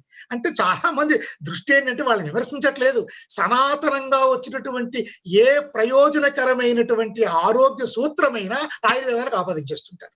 అసలు ఆయుర్వేదం తాలూకా అర్థం ఏమిటి, గ్రంథాలు ఏమిటి, వాటి తాలూకా చికిత్సల్లో ఎన్ని రకాలు ఉన్నాయి, చికిత్స ఉన్నాయి. మాకు సైకోథెరపీ మాలో కూడా ఉంది, యుక్తి వ్యపాస చికిత్స, దైవ వ్యపాస చికిత్స, ఇవన్నీ ఉన్నాయి. ఆ యాంగిల్లో ఆలోచించాలి. కాబట్టి నేను వన్స్ అగైన్ ఏం చెప్తున్నాను అంటే, ఇక్కడ మెడికల్ యాంగిల్ చూసుకున్నా, క్లినికల్ యాంగిల్ చూసుకున్నా, సైకలాజికల్ యాంగిల్ చూసుకున్నా, సోషలాజికల్ యాంగిల్ చూసుకున్నా, లీగల్ యాంగిల్ చూసుకున్నా ఆనందయ్య గారిని ఏమి అనొద్దు. మనం వీలైనంత వరకు ఆహ్వానిద్దాము, తెలుసుకుందికి ప్రయత్నం చేద్దాం. All must have a quest to learn. ప్రస్తుతం కరోనా కోసం అని చెప్పి వ్యాక్సిన్లు వేస్తున్నారండి. వ్యాక్సిన్ 2 డోసులు తీసుకున్న వాళ్ళు కూడా 2 డోసులు వ్యాక్సిన్లు తీసుకున్న వాళ్ళు చనిపోయిన సందర్భాలు కూడా కనిపిస్తున్నాయి. అవును. అలోపతి హాస్పిటల్కి వెళ్తే, కార్పొరేట్ హాస్పిటల్కి వెళ్తే రోజుకు 30,000 అంటున్నారు, 40,000 అంటున్నారు. ఎవరి ఇష్టం వచ్చినట్టు వాళ్ళు చెప్తున్నారు. బట్ గ్యారంటీ లేదు. రికవరీలు ఎక్కువ ఉంటున్నాయని చెప్పేసి అంటారు. బట్ ఒక్కొక్కసారి చూస్తుంటే మన దగ్గర వాళ్ళే వాటితో బాధపడుతూ వెళ్ళిపోవడం ఇలాంటివి చూస్తూ ఉంటే అసలు అంటే ఎవరికి చెప్పుకోలేని వేదన మనలో ఉంటుంది. మామూలుగా చూస్తుంది ఏంటంటే కార్పొరేట్ హాస్పిటల్స్ అవి చాలా విపరీతంగా సొమ్ము వసూలు చేస్తున్నాయని అనేది ఒక ఇది. ఆ సందర్భంలో ఆనందయ్య గారు లాంటి వాళ్ళు ఇలాంటి ఒక మందుని తీసుకొచ్చి ఫ్రీగా పంచిపెట్టొస్తుంటే ఆ కార్పొరేట్ హాస్పిటల్స్ కి న్యాచురల్ గా ఏదో ఒక ఇష్యూ వచ్చేలా ఉంటుంది కదా, వాళ్ళకి ఒక గుబులు బెంబేలు మొదలవుతుంది కదా. అంటే న్యాచురల్ గా ఏంటి అంటే ఒక్క విషయం మనం ఆలోచించాలండి. ఇండియాలో ఉండే పాపులేషన్ ఎంతమంది, క్వాలిఫైడ్ డాక్టర్స్ ఎంతమంది, అలోపతి కానివ్వండి అన్ని సిస్టమ్స్ కలుపుకొని పాపులేషన్ లో ఎంతో బాగా బాగా అధికంగా ఉన్నారు. ఇవాళ ఆర్ఎంపీలే 80% ఆఫ్ ది విలేజెస్ లో ప్రాక్టీషనర్స్. ఎంబీబీఎస్ పాస్ అయిన వాళ్ళు వెళ్ళట్లేదు. ఇక స్పెషలిస్టులు అయితే అసలు వెళ్ళాలి, విలేజెస్ కి వెళ్ళరు. తాలూకా హెడ్ క్వార్టర్స్ కి వెళ్ళడానికే స్పెషలిస్టులు, సూపర్ స్పెషలిస్టు కష్టం. వాళ్ళకి ఎంతసేపు సిటీస్ లో ఉండాలి. వాళ్ళ తప్ప రైట్ అని నేను అనట్లేదు, ఉన్నటువంటి సిచ్యువేషన్ ఏమిటి నేను అంటున్నాను. సో ఎవరైనా వాళ్ళ ఇది వాళ్ళకి యాంగిల్ వాళ్ళకు ఉండొచ్చు. అలాంటప్పుడు ఆర్ఎంపీస్ వాళ్ళని ట్రీట్మెంట్ చేస్తున్నారు. అయితే ఈ ఆర్ఎంపీని నిజంగా బ్యాన్ చేయడం అంత ఈజీయా కాదా? అంటే గవర్నమెంట్ నిజంగా ఆర్ఎంపీని బ్యాన్ చేస్తే మరి ప్రజలకి నువ్వు ఏమిటి మార్గం చూపించినట్టు? అలా మనం పెట్టిన సబ్ సెంటర్స్ కానీ, పిహెచ్సిలు కానీ, డిస్ట్రిక్ట్ హాస్పిటల్స్ కానీ చాలవు. మరి ఇంతమంది క్యాపిటలిస్టులు ఉన్నారు, ఇంతమంది ఫిలాంథ్రఫిస్టులు ఉన్నారు. వీళ్ళందరూ కూడా ఒక్కొక్క డిస్ట్రిక్ట్ కి ఒక్కొక్క హాస్పిటల్ చెప్పిన మేజర్ హాస్పిటల్స్, ఒక ఇంకా కిందకి వెళితే ఒక తాలూకా హెడ్ క్వార్టర్స్ కి, మండల కేంద్రాల్లో ఒక హాస్పిటల్స్, మామూలు హాస్పిటల్ కాదు, అంటే మేజర్ సర్జరీస్ జరిగినటువంటివి ఎందుకు పెట్టట్లేదు అన్నట్టు మనకు తెలియదు. ఆర్ఎంపీస్ వల్ల ఈ కార్పొరేట్ హాస్పిటల్కి ఉండే లింక్ చెప్పే మాట ఉంటే బిహైండ్ ది స్క్రీన్ ఎంతో మంది రిఫర్ చేస్తుంటారు, వాళ్ళ కమిషన్స్ కూడా వస్తుంటాయి. ఆ మధ్యలో నేను న్యూస్ పేపర్లో చదివాను అంటే లాస్ట్ ఇయర్ కరోనా వచ్చినప్పుడు ఇలా ఎలా ఉందంటే పేషెంట్లు తగ్గిద్దామని కాదట, ఎన్ని కేసులు వచ్చాయి, ఎంత ఆర్జించాం. ఇప్పుడు హాస్పిటల్లో, కార్పొరేట్ హాస్పిటల్లో ఉండేటువంటి ఇబ్బందుల గురించి చెప్తున్నాను నేను, ఒక డాక్టర్ని విమర్శించట్లేదు. హాస్పిటల్ తాలూకా నిర్వాహకత్వం ఎలా ఉంది అంటే, ఇది వెళ్ళగానే పేషెంట్లకి మామూలుగా ఇది రోజుకి మినిమం 5,000 కాదు, 10,000 కాదు, 30,000, 50,000, 40,000 ఏ హాస్పిటల్లో ఎందుకు చేస్తున్నారు? ఆ మందుల కాస్ట్ అంతా, నర్సింగ్ కాస్ట్ అది ఏమీ లేదు. కార్పొరేట్ హాస్పిటల్స్ స్టార్ హాస్పిటల్స్ ని అద్దెకు తీసుకుని అక్కడ ఈ కరోనా వార్డుల్ని ఏర్పాటు చేసుకుంటున్నాయండి. అవును, మరి ఆ స్టార్ హోటల్స్ అనండి, ఎక్కడ దొరికితే హోటల్స్, లాడ్జింగ్ హౌసెస్ అన్ని తీసుకుంటా నిజమే. ఎంతవరకు అవసరం? సేవాభావంతో వాటిని తీసుకుని మా హాస్పిటల్లో బిల్డింగ్ ఖాళీ లేదు, ఇక్కడ కావాల్సింది ఏంటంటే లైఫ్ లైన్ సెట్స్ వాళ్ళకి అరేంజ్మెంట్ పెట్టాలి, ఆక్సిజన్ ఒకటి అవసరమైతే. ప్రతి వాళ్ళకి కూడా మనకి ఫైనల్ ఇన్వేజివ్ వెంటిలేటర్స్ అవసరం ఉండదు, అంతా ఎన్ఐవి నాన్ ఇన్వేజివ్ వెంటిలేటర్స్ తోటే నడుస్తుంది అంతా కూడాను. సో కాబట్టి మనం ఆలోచించుకోవలసిన విషయం ఏమిటి అని ఏమంటుంటే, ఆ హాస్పిటల్కి వెళ్ళక తప్పదా అంటే ఇంకో ఆల్టర్నేటివ్ ఏముందని మీకు ఏమీ లేదు కదా. నిజంగా అమౌంట్లు డబ్బులు లేనటువంటి వాళ్ళు వెళ్ళటమే లేదు. వెళుతున్న వాళ్ళని వాళ్ళు వదలట్లేదు. వాళ్ళు మామూలుగా ఎంక్వైరీ చేసుకుంటూ ఇక ఆల్మోస్ట్ రోజుకి 1 lakh నాకు తెలిసిన ఎగ్జాంపుల్స్, నేను ఎవరిని పర్సనల్ గా నిందించేటువంటి విధానంలో మాట్లాడట్లేదు. ఆఖరికి 20 రోజులు ఉన్నారు అంటే నీకు రోజుకి 1,50,000 చొప్పున వెంటిలేటర్ మీద పెట్టిన వాళ్ళని మళ్ళీ బయటకు వచ్చి బతికిన వాళ్ళని అంటే ఇన్వేసివ్ వెంటిలేటర్లు చాలా అరుదు. అది అకాడమిక్ ఆస్పెక్ట్ వేరు. అయితే 10 రోజులు వెంటిలేటర్ మీద ఉంచినప్పుడు వాళ్ళు కొంతమంది డాక్టర్స్ హాస్పిటల్స్ ఒకలా మాట్లాడతారు.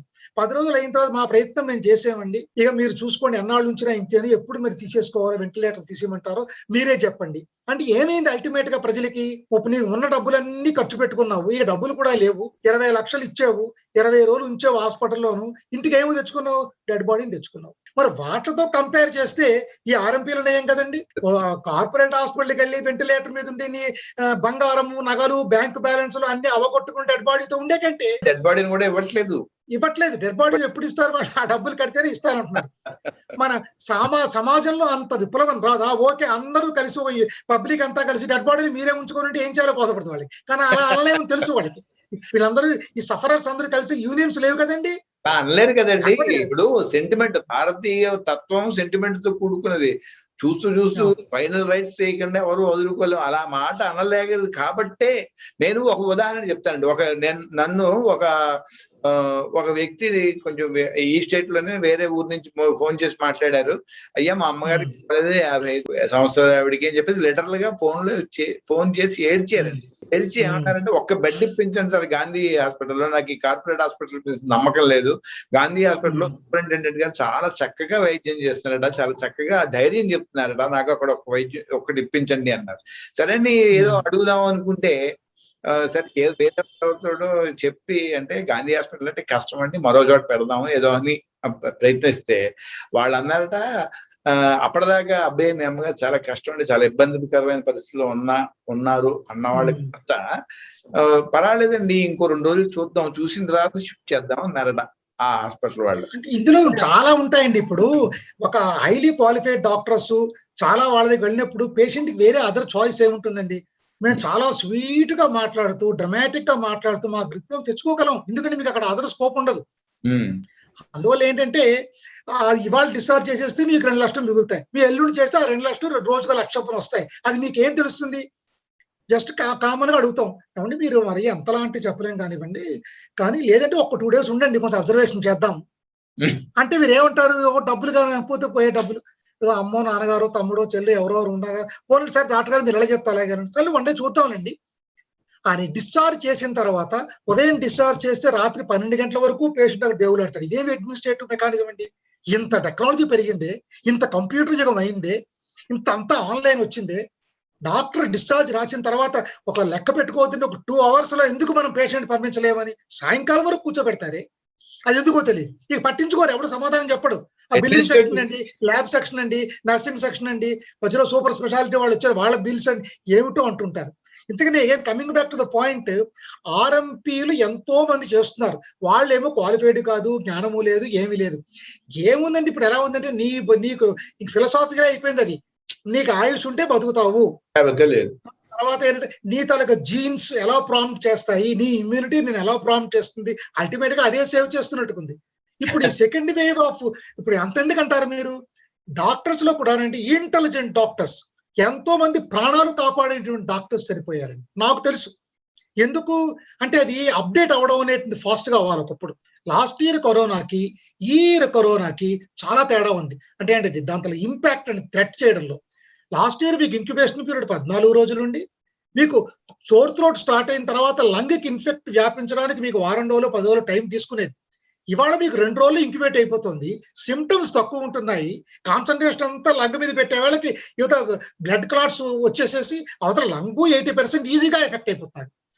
దాంతో పాటు అదర్ కాంప్లికేషన్ లైక్ థ్రాంబోసిస్లు వీటిలోకి వచ్చి హార్ట్ అటాక్లు పోతున్నారు. డాక్టర్స్ పోయినట్టు అర్థం ఏంటండి? 2 డోసులు కోవిషీల్డ్ 2 డోసులు వేసుకున్నటువంటి డాక్టర్ గారు వేణుగోపాల్ గారు అని చెప్పి విశాఖపట్నంలో వెరీ ఫేమస్.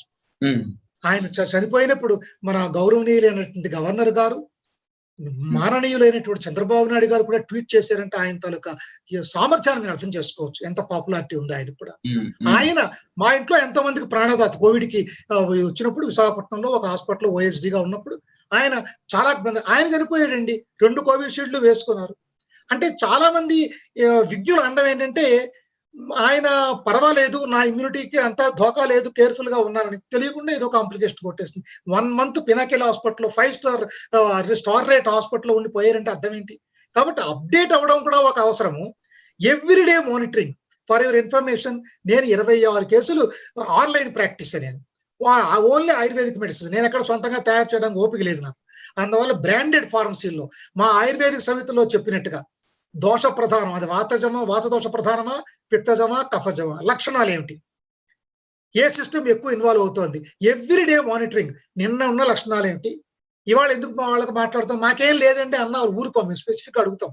నిన్న ఏదో కొంచెం సోరుత్రోట అన్నావు, ఇవాళ నిన్న సోరుత్రోట అలాగే ఉందా, నిన్నటికంటే పెరిగిందా, నిన్నటికంటే తగ్గిందా, ఇది ఏ లక్షణానికైనా వర్తిస్తుంది. దగ్గనండి, ఆయాసం అనండి. ఇదిలా ఉంటుండగా ఎందుకైనా మంచిదని చెప్పి కొన్ని ఇంపార్టెంట్ టెస్టులు ఉంటాయి.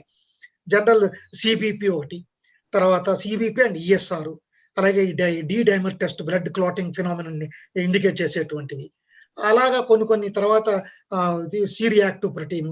ఈ ఇన్వెస్టిగేషన్ టెక్నాలజీ ఇక్కడ కూడా కామెంట్ చేస్తారు. ఆయుర్వేదిక్ డాక్టర్లు ఎల్లపోతే వాడడం వేరు, ఇన్వెస్టిగేషన్ టెక్నాలజీ వాడుకోవడం వేరు. నాలెడ్జ్, అసలు ఆయుర్వేదిక్ శాస్త్రంలో మాకు సుశ్రుత కొటేషన్ చెప్పాడు. ఏకం శాస్త్రం అధీయాను అని స్టార్టింగ్ తో వస్తుంది. ఒక శాస్త్రంలో అది ఆధిపత్యం ఉంటే చాలదు, నీ తాలూకా కాంటెంపరీ శాస్త్రాల తాలూకా లోతుపాతలను కూడా తెలుసుకుని మళ్ళీ నీ శాస్త్రంలోనే నువ్వు లైసెన్స్ ప్రకారం వైద్యం చెయ్యి. కాబట్టి ఇన్ని ఉంటాయి. కాబట్టి ఆర్ఎంపీలు ఎంతమంది అలోపతిక్ డాక్టర్స్ కి సమస్య ఉంది, సమస్య కాదు. మీరు చెప్పింది దాన్ని అడిగారు చూసారా, ఇది దాని సమాధానం ఏమిటి అంటే, డ్రగ్ మాఫియా వాళ్ళు సపోజ్ ఒక డ్రగ్ మార్కెట్ లో మాయించి సేల్ చేయాలి, ఇంకా ఆ డ్రగ్ కాదు కొత్త డ్రగ్ కనిపెట్టాము అంటే, ఇన్నాళ్ళు వాడినటువంటి డ్రగ్ లో ఉండే మైనస్ పాయింట్లను హైలైట్ చేస్తూ, ఏదో ఫలానా సైంటిస్ట్, ఫలానా క్లినీషియన్, ఫలానా రీసెర్చర్ ఇవి ఈ అవుట్కమ్ ఇచ్చాడు, ఈ డ్రగ్ చాలా హానికరం అట. మరి ఇన్నాళ్ళు నువ్వు హానికరం కాదు ప్రాణకరం అన్నావు, నువ్వే హానికరం ఎందుకు, ఇంకో డ్రగ్ ను అమ్ముకుందికి ఇది ఈ స్టేట్ పనికి వస్తుంది. జరుగుతుంది ఇదే. అంతేనండి. అదే కాదు ఇప్పుడు ఇప్పుడు నాకున్న అనుమానం ఏంటంటే, ఆనందయ్య గారి మందులు ఎలాగైనా అబ్స్ట్రక్ట్ చేయించాలి. అసలు అంటే ఇప్పుడు సైకలాజికల్ గా అవమానం ఫీల్ అయిపోతున్నారేమో డౌట్ ఉంది నాకు. అలోపతిక్ హాస్పిటల్లో బెడ్లు ఖాళీ చేసేసి ఇక్కడికి వచ్చేస్తూ ఉంటే వాళ్ళకి అవమానం. అయ్యో, ఇంత ఎంబీబీఎస్లు ఎండీలను చదువుకున్నాం, ఈయన మా దగ్గర నుంచి అక్కడికి వెళ్ళిపోతున్నారు ఏమిటి, వాళ్ళకి పేషెంట్ ఏమి వేయడని బాధ లేదు. అదే రహస్యంగా చెప్పకుండా, అదే మీడియా వాళ్ళు కవర్ చేయలేదు అనుకోండి, ఖాళీ అవుతున్నటువంటి అలోపతిక్ హాస్పిటల్ బెడ్స్, అక్కడి నుంచి పరిగెత్తుకుంటూ వెళ్ళిపోతున్న జనం, ఆనందయ్య గారి ఆశ్రమం ముందు బారులు తీరుతున్నారు, వేల సంఖ్యలో ఉన్నారు అనే వార్త వాళ్ళకి చాలా కంటకంగా ఉంటే ఉండొచ్చు. సోషల్ మీడియాలో విస్తృతంగా వచ్చిందండి ఇది. దెన్ అంటే అర్థం ఏంటంటే, ఒకటది క్రెడిట్ ఆనందయ్యకి ఇచ్చేయడం అని, ఈ ఆయుర్వేదిక్ డాక్టర్లో ఉంటే ఉండొచ్చు. మేము ఇంత ఆయుర్వేదికులు ఎండీలు చేసాం, పిహెచ్డీలు చేసాం, బెనారస్ లో చదువుకున్నాం, అయ్యో వీఎల్ఎన్ శాస్త్రి గారు కోవిడ్ కి మందు పనిచేసింది అనకుండా ఆనందయ్య గారు మందు పనిచేస్తుంది, అక్కడ మందు పనిచేసింది ఇన్సిడెంటల్. ఎంతో మంది సైంటిస్టులు ఈ చదువుకున్న తర్వాత సైంటిస్ట్ అవ్వలేదు, సైంటిస్ట్ అయిన తర్వాత వాళ్ళకి పేరు వచ్చింది, రికగ్నిషన్ వచ్చింది. చదువుకున్న వాళ్ళు కూడా కొన్ని ప్రయోగాలు చేయొచ్చు. అందువల్ల ఈ రీసెర్చ్ ఎలా ఉంటుంది అంటే, ఒక తెలియనటువంటి ఒక డ్రగ్ ని మనం కనిపెట్టడం ఒక రీసెర్చ్. మా ఆయుర్వేదికులో కొత్తగా ఎవడో కనిపెట్టేది ఉండదు. ఈ చరక మహర్షి, సుశ్రుతుడు, వాగ్భటుడు చాలా ఆయుర్వేదిక్ గ్రంథాల్లో భావమిశ్రుడు వీళ్ళని చూసుకుంటే ఎన్నో వేల కొన్ని వందల సంఖ్యలో దాటినటువంటి ఈ మూలికలన్నీ ప్రస్తావించబడ్డాయి. సో ఈ మూలికలకి యాక్షన్స్ ఉన్నాయి. ఇది వాళ్ళ జమానాలో పూర్వ రోజుల్లో కొన్ని కండిషన్స్ లో ప్రయోగించారు, వాళ్ళ భాషలో సంస్కృతంలో రాశారు, దానికి ఈక్వివలెంట్ గా ఇప్పుడు మనం అర్థం చేసుకుని డిసీజుల్లో వాడుతున్నాం. ఇది రీఅసెస్మెంట్ కావాలి. ఇప్పుడు అందరూ ఏంటి, ఆయుర్వేదానికి ఎవిడెన్స్ బేస్డ్ ఏముందండి, ఎవిడెన్స్ బేస్డ్ అంటే మీకు కావలసిన భాషలో ఎవిడెన్స్ లేకపోవచ్చు. Bulk statistical data is a prima facie evidence. ఇప్పుడు ఒక 10,000 మందికి ఇచ్చారు, 9,500 మంది హ్యాపీగా ఉన్నారు, అదే ఎవిడెన్స్, దాని స్టాటిస్టికల్ ఎవిడెన్స్ అంటారు. ఇక నీవు మెడికల్ గా అనలైజ్ చేయాలని చేసుకో, ఎవరు కాదన్నారు. ప్రతి స్టడీ కూడా ఒక్కొక్క మేజర్ స్టడీ. నువ్వు రీసెర్చ్ యాంగిల్లో స్టడీ చేస్తావా, అందులో మళ్ళీ మెకానిజం ఆఫ్ యాక్షన్, అది ఎలా పనిచేస్తుంది బాడీలో, అది ఆయుర్వేదిక్ డాక్టర్ని వచ్చి నీ మెకానిజం ఆఫ్ యాక్షన్ చెప్పొద్దు, బీటా బ్లాకరా లేకపోతే ఆల్ఫా బ్లాకరా లేకపోతే ఇది ఏ సెరోటోనిన్ లెవెల్స్ పెంచుతోందా అని మోడర్న్ యాంగిల్ అడిగితే ఆయుర్వేదిక్ డాక్టర్స్ చెప్పాల్సిన అవసరం ఏముందండి. మామూలుగా ఒక ఎలోపతి డ్రగ్ వాడితే మీకు అసలు ఆ నాలెడ్జ్ లేదు, వాడొద్దు అంటున్నారే, మరి అట్లా ఈ ప్రశ్న మమ్మల్ని ఎందుకు వేస్తారు మీరు? అవసరం మీకు అలా తెలుసుకోవాలి అనేటువంటి ఉత్సాహము, ఉత్సుకత, అవసరంతో మీరున్నారు. అలా అయితే కానీ మీకు బోధపడదు. మాకేంటంటే లక్షణం తగ్గిందా లేదా, ఇమ్మీడియట్ గా ఏవి అడ్వర్స్ ఎఫెక్ట్స్ ఉన్నాయా లేవా, ఏదో 10 ఏళ్ళు పోయిన తర్వాత లివర్ పాడైంది, 20 ఏళ్ళు పోయిందా కిడ్నీలో దాంకుని ఉంది విషము అంటే అది వేరే రీసెర్చ్ స్టడీ చేయమనండి, కాదనిలే. కానీ మా దాంట్లో అలా ఉండేవి తక్కువ. కాబట్టి మా ఆయుర్వేదిక్ దాంట్లో మళ్ళీ ప్రూఫ్ మీకు అడిగారు అంటే మేము చేస్తాం, అంత బ్లైండ్ గా వెళ్ళాల్సిన అవసరం ఏమీ లేదు.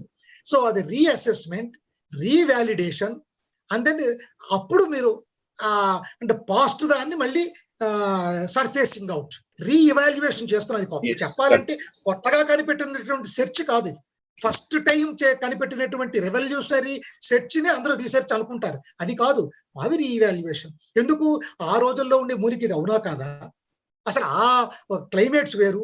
వసంత ఋతువులో మూలిక కలెక్ట్ చెయ్యి, ఇది బాగా పనిచేస్తుంది అంటాడు. ఇప్పుడు వసంత ఋతువుకి వసంత ఋతువుకు ఉండే లక్షణాలే లేవు. లేవు. అవును. అదే అంటాను, గ్రీష్మ ఋతువులో ఈ సంవత్సరం చెప్పాలంటే హైదరాబాద్ లో మే నెలలో ఉండవలసిన స్కార్చింగ్ హీట్ లేదు. లేదు. మనుషులు తమ ధర్మాలు పాటించకపోతే ఋతువులు కూడా తమ ధర్మాలు పాటించవు. ఆయుర్వేదిక్ లో జనపదోధ్వంస అని చెప్పి చరకుడు బాగా వర్ణించాడు. అంటే సంఘాత మనడాలు, ఈ పాండమిక్స్, ఎండమిక్స్, ఎపిడమిక్స్ ఇవన్నీ జనపదోధ్వంసాల్లోకి వస్తాయి. అయితే దానికి కారణం ఏమిటి అని అడుగుతాడు. చాలా చక్కగా చెప్పాడు. అసాత్మ ఇంద్రియ అర్ధ సన్నికర్ష, ప్రజ్ఞాపరాధము, పరిణామము. అంటే ఎన్నెన్నో చేంజెస్ వస్తాయి. దానివల్ల కూడా మీకు సంఘాత మనడాలు, ఈ పాండమిక్స్ వస్తాయి. మన ఇంద్రియాలకి శరీరానికి సూట్ కానిటువంటి వాటికి మనం ఎక్స్పోజ్ అవుతాము, సేవిస్తూ ఉంటాము. దానివల్ల ఈ పాండమిక్స్ వస్తాయి. Last but not the least is సంఘాత మధ్య ప్రజ్ఞాపరాధ, misuse of intellect, misuse of wisdom. నీకు తెలుసు ఎర్లీ మార్నింగ్ లేచి బ్రాహ్మీ ముహూర్తంలో లేస్తే మంచిది, వ్యాయామం చేస్తే మంచిది, మార్నింగ్ వాక్ చేస్తే మంచిది అని అందరూ చెప్తారు. ఎంతమంది చేస్తున్నారు? చెప్పిన వాళ్ళు ఎంతమంది చేస్తున్నారు? దీన్నే ప్రజ్ఞాపరాధం. తెలుసుండు నువ్వు చెయ్యవు, కారణం ఏదైనా కానీ. ఈ ప్రజ్ఞ అలాగే మనం మామూలుగా భూ కాలుష్యం, జల కాలుష్యం, వాయు కాలుష్యం, ఆకాశ కాలుష్యం, తేజోభూత కాలుష్యం, పంచమహాభూతాలకి పంచ కాలుష్యాలు ఉన్నాయి. ఇవే సోషల్ అండ్ ప్రివెంటివ్ మెడిసిన్ గా తయారైంది మనకి. ఆ కాలుష్యాలకు ఎవరు కారణం అండి? మానవుడే. మన ప్రజ్ఞాపరాధం. ఈ ప్రజ్ఞాపరాధాన్ని నేను ఇంకో రకంగా చెప్తానండి. ఆ అంటే ఇప్పుడు పాండమిక్ సిచ్యుయేషన్ మనం అన్వయించుకోవాల్సిన అవసరం. గతంలో చాలా ప్లేగ్ వచ్చింది, కలరా వచ్చింది, ఇవన్నీ వచ్చాయి, చాలా టీకాలు కూడా వచ్చాయి. ఒక టీకా తయారు చేయడానికి ఎంత సమయం పట్టిందండి? అధమపక్షం 5-6 ఏళ్ళు పట్టింది కదా. ఇప్పుడేమో 18 నెలల్లో టీకా వచ్చేసింది. అది కూడా మీకు మనకి ఎప్పుడు చేస్తున్నారండి? 3వ క్లినికల్ ట్రయల్ అయిందట, వేసేయంటున్నారు. అంటే 4వ క్లినికల్ ట్రయల్. ఎన్ని ట్రయల్స్ చేయాలో మనకి తెలియదు. డాక్టర్ వరప్రసాద్ రెడ్డి గారు కూడా అదే చెప్తున్నారు. అంటే ఇది కరెక్ట్ కాదు అనే ఆయన అభిప్రాయం కూడా. అవును, వరప్రసాద్ రెడ్డి గారు చాలా లాజికల్ గా చెప్పారు. క్లినికల్ ట్రయల్ మీరెందుకు చేయరు ఈ పని అంటే, చాలా ఖర్చుతో కూడుతుంది కాబట్టి నేను చేయను, ఆయన నా చేతులు లేదు అన్నారు. అయితే క్లినికల్ ట్రయల్స్ అనేవి పూర్తి కాకుండా వ్యాక్సిన్లు ఇవ్వడము జనాన్ని చంపేయడమే కదా. అంటే వాళ్ళ ప్రోటోకాల్స్ వాళ్ళే వైలేట్ చేసినట్టు అయింది. అంటే ఒక విధంగా ఎలకల మీద పిల్లుల మీద చేసే ప్రయోగాలను ఇప్పుడు మన మీదే చేస్తున్నారు. ఇప్పుడు అంతెందుకంటే ఇప్పుడు మోడర్న్ ప్రోటోకాల్స్ లో ఉంది, అంటే క్లినికల్ దాంట్లోను ప్లాసిబో ట్రీట్మెంట్ కంట్రోల్ గ్రూప్. ఏంటన్నమాట, ఈ పేషెంట్స్ లో కొంతమందికి నువ్వు ప్లాసిబో ఇస్తున్నావు అంటే వాళ్ళ మీద జాలి చూపిస్తున్నావా, లేకపోతే కఠోరంగా ఉన్నట్టు లెక్క నువ్వు. అంటే అర్థం ఏంటన్నమాట, ఆ మాత్రం మంది ఇవ్వకపోయినప్పటికీ ఏమి పెద్ద కాంప్లికేషన్స్ కి దారి తీయదులే అనేటువంటి భావనే కదా నువ్వు ఈ ప్లాసిబో ఇచ్చిన వాళ్ళకి. తర్వాత రిపోర్ట్ ఇస్తున్నావు, అసలు మందు ఏమో మేము 30 మందికి ఇచ్చామండి, ప్లాసిబో 30 మందికి ఇచ్చామండి, ప్లాసిబో ఇచ్చిన వాళ్ళకంటే ఈ మందు ఇచ్చిన వాళ్ళు బాగా బాగుపడ్డారండి అని ఒక రిపోర్ట్ రావచ్చు. ఇంకో చోట రెండింటిలో ఒకలాగే ఉన్నాయండి అని, మూడో చోట ప్లాసిబో ఇచ్చినా ఇంప్రూవ్ అయ్యారండి అని. అంటే అసలు విడదీసినప్పుడు కొంతమంది పేషెంట్కి అన్యాయం చేసినట్టుగా అయిందా కాదా? లాజిక్ తీద్దాం, అన్యాయం ఏది? కాబట్టి ఇప్పుడు నేను అంటుంది అంటే, అలాగే ఇప్పుడు ఈ ఆనందయ్య గారి మందును కూడా మనం క్లినికల్ ట్రయల్స్ చేయొచ్చు. ఈ క్లినికల్ ఇప్పుడు వీళ్ళు ఈ కరోనా వ్యాక్సిన్ క్రియేటర్స్ ప్రజ్ఞాపరాధం చేస్తున్నారు అంటాను నేను, డబ్బుల కోసం. నిజమే, అది ప్రజ్ఞాపరాధము తెలుసుండి చేస్తున్నారు వాళ్ళు. అలాంటి వాటికి ఉండవండి. ఏదైనా సరే లా ఉండాలి కదా, ఈ లాలో పలానా సెక్షన్ ప్రకారం ఇది అఫెన్స్ అని రావాలి, వచ్చిన గొడవ అది. ఎందుకండి అది కాదు, ఎలోపతిక్ డాక్టర్స్ మహా క్రిటిసైజ్ చేస్తారు, Ayurvedic doctors are killing the patients, అందులో ఈ టాక్సిసిటీ ఉంది, అందులో ఈ టాక్సిసిటీ ఉందని. ICMR వాళ్ళు, IMA వాళ్ళు, ఇండియన్ మెడికల్ అసోసియేషన్ వాళ్ళంటే చాలా రిగార్డ్ నాకు, అదేం లేదు. ఇప్పుడు వాళ్ళు చేసిన మంచి పనులు కొన్ని ఉంటాయి, వాళ్ళు కూడా అసూయ, వాళ్ళ వ్యాపారం ఎక్కడ పోతుందో అనేటువంటిది అన్కాన్షియస్ గా ఉంటుంది, కాన్షియస్ గా వేరే రీజన్ చెప్తారు. అది వేరే విషయం. అది ఆ మధ్యనిది కూడా నడిచింది. ఆయుర్వేదిక్ డాక్టర్లు సర్జరీ చేయడం దగ్గర ఇష్యూ వస్తే వాళ్ళేదో పబ్లిక్ ఇంట్రెస్ట్ గురించి మాట్లాడుతున్నట్టు. వాళ్ళకేం నష్టము, పేషెంట్కి ఇష్టం. సర్జరీ చేసేది ఆయుర్వేదిక్ డాక్టర్లు, పెర్మిషన్ ఇచ్చేది గవర్నమెంట్. వీళ్ళేమో పల్లెటూరుకి వెళ్ళరు. అంటే ఏమిటనమాట అక్కడ ఒక తెలియకుండా ఏమిటి అవతల వాడు చేయకూడదు, మేమే చేయాలి. యాజ్ ఇఫ్ వాళ్ళు అసలు చెప్పాలంటే ఇంగ్లాండ్ వాడు కేసు పడేస్తే ఇండియాలో ఉండేటువంటి ఎల్లోపతిక్ డాక్టర్స్ మీద ఇంగ్లాండ్ వాళ్ళు ఎవరో ఒక ఫారిన్ కంట్రీస్ వాళ్ళు అసలు ఇది ఇండియా మెడిసిన్ కాదు, ఇండియా వాళ్ళు ఎందుకు చదువుకున్నారు అని అడిగితే ఇప్పుడు వాళ్ళు మమ్మల్ని ఏమడుగుతున్నారు, మీరు ఆయుర్వేదిక్ కదండి, మీరు ఆయుర్వేదిక్ ప్రాక్టీస్ చేయండి, ఆయుర్వేదిక్ చదువుకోండి, అసలు ఇంగ్లీష్ మెడిసిన్ చదవడానికి వీల్లేదట.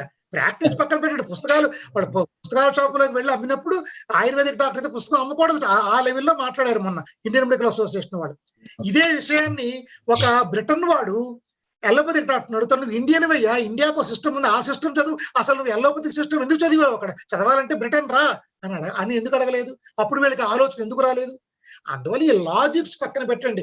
ఎల్లోపతిక్ డాక్టర్స్ ఎంత అసహ్యకరంగా లాజిక్ చేస్తే ఆయుర్వేదిక్ డాక్టర్లు అంత అసహ్యకరంగా లాజిక్ చేయగలరు.